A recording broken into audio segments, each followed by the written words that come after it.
Shalom, selamat pagi jemaat dikasih Tuhan. Kita berjumpa lagi dalam renungan pagi. Bagaimana kabar saudara semua? Saya berharap semuanya dalam kondisi baik, sehat, dalam berkat perlindungan Tuhan.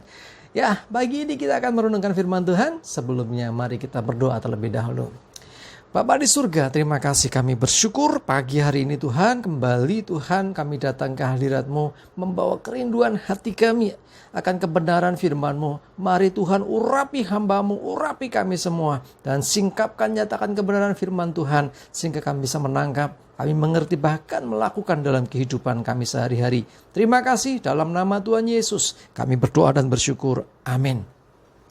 Mari jemaat dikasih Tuhan, kita akan buka Alkitab kita. Saya ambilkan dari Bilangan 13 ayat 27 sampai yang ke-33.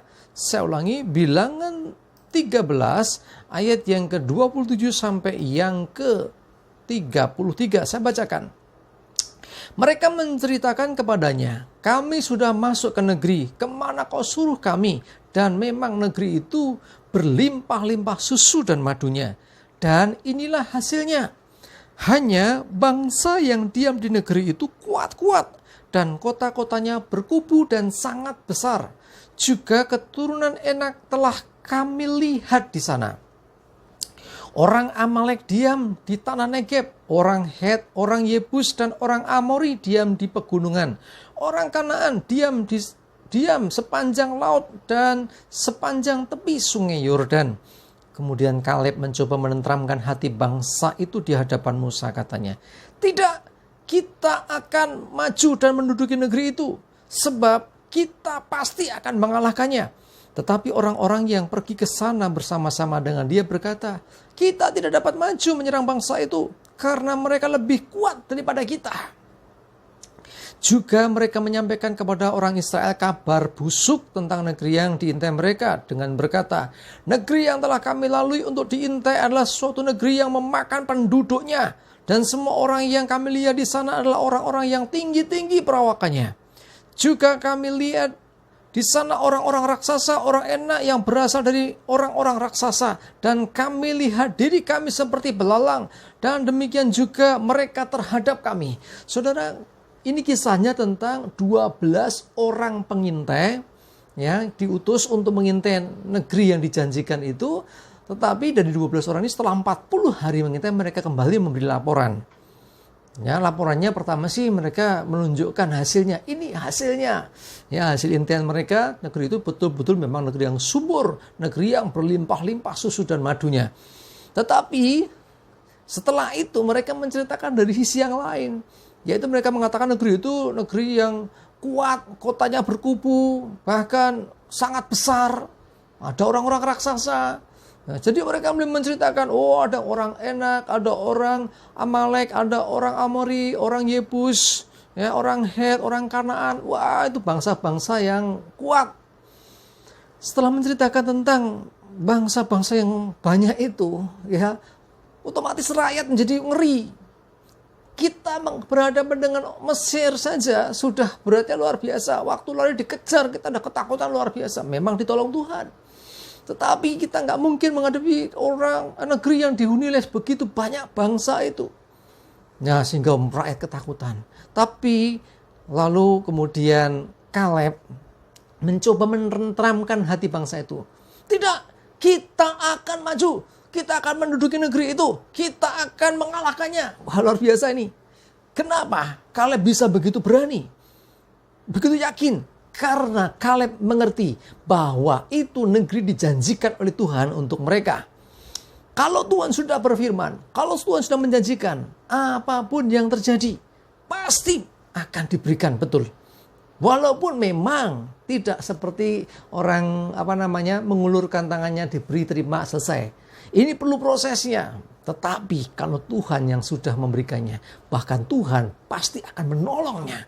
Bagaimanapun caranya. Itu yang dimiliki iman Kaleb. Dan juga nanti ada satu lagi, Yosua. Mereka berdua orang-orang yang luar biasa. Berhadapan dengan 10 orang yang lain. Yang sama-sama mengintai. Yang 10 mengatakan kita nggak mungkin maju. Yang 2 orang mengatakan kita akan maju. Bangsa itu manusiawi sekali ngelihatnya yang banyak. Wah, berarti kita nggak bisa. Kalau sudah baca kisahnya di Bilangan 14, saudara akan temukan rakyat itu menangis. Mereka sedih, kenapa? Katanya kita akan diberikan negeri yang berlimpah susu dan madu, negeri yang bagus. Dengan kita harus meninggalkan perbudakan, penindasan bangsa Mesir. Ternyata sepanjang jalan kita dah rekoso nih kayak gini. Ya, di padang gurun yang tidak enak, yang sulit sekali. Sekarang tinggal mau masuk, aduh, lagi-lagi kita harus berhadapan dengan bangsa yang besar, yang kuat. Saudara, iman bangsa itu tergoncang. Bahkan kalau sudah baca nanti mereka, orang-orang itu mau melempari Yosua dan Kaleb dengan batu. Tapi kemuliaan Tuhan nampak. Akhirnya Tuhan membela Yosua dan Kaleb. Dan singkat cerita, Yosua dan Kaleb lah yang bisa masuk ke tanah perjanjian dan mendudukinya nantinya. Saudara dikasih Tuhan, apapun yang terjadi, seringkali kita berhadapan dengan situasi yang demikian.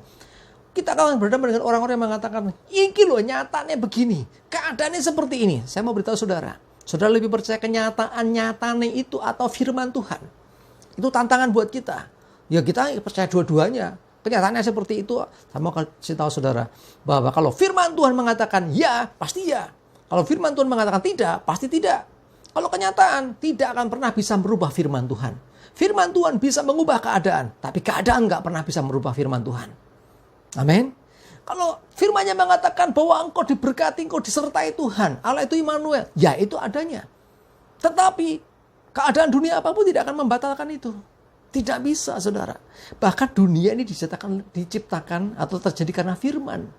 Jadi firman bisa mengubah dunia, tapi dunia nggak bisa mengubah firman. Amin. Karena itu pegang firman Tuhan seperti Yosua dan Kaleb, orang-orang yang luar biasa. Dan mereka pasti disertai Tuhan. Orang-orang yang memegang firman Tuhan, orang-orang yang mengandalkan Tuhan, hidupnya disertai Tuhan, pasti berkemenangan bersama dengan Tuhan. Amin. Ayo jangan jadi lemah. Ingat firman-Nya, pegang janji Tuhan, terus pegang, hidup di dalamnya, hidupi firman Tuhan. Karena itu akan mengubah keadaan. Karena firman Tuhan kebenaran yang pasti terjadi. Amin. Kita berdoa. Bapa di surga, terima kasih, kami bersyukur. Kami belajar sesuatu bagaimana seorang Kaleb dan nanti juga ada satu lagi Yosua yang luar biasa. 2 orang pengintai ini harus berhadapan dengan 10 pengintai yang lain yang memberikan kabar berbeda. 10 yang lain memandang berdasarkan kenyataan yang mereka lihat, keadaan yang mereka lihat. Sementara Yosua dan Kaleb melihat janji Tuhan, melihat firman Tuhan. Dan kami melihat kenyataan pada akhirnya Yosua dan Kaleb, engkau sendiri Tuhan yang bela, engkau yang memberikan kemenangan. Kami percaya Tuhan ketika kami pegang firman-Mu, hidup kami pun pasti berkemenangan. Kami menyerahkan hidup kami Tuhan, pimpin kami sertai hari ini. Jauhkan dari corona, mara bahaya dan celaka. Hidup dalam damai sejahtera, berkat-Mu menyertai hidup kami. Terima kasih Bapa, terpuji nama-Mu, dalam nama Tuhan Yesus kami berdoa dan bersyukur. Amin. Mari jemaat dikasih Tuhan, maju terus pegang janji Tuhan. Seperti Yosua dan Kaleb, pasti terjadi, pasti berkemenangan. Karena Tuhan beserta dengan kita. Tetap semangat, Tuhan Yesus memberkati. Amin.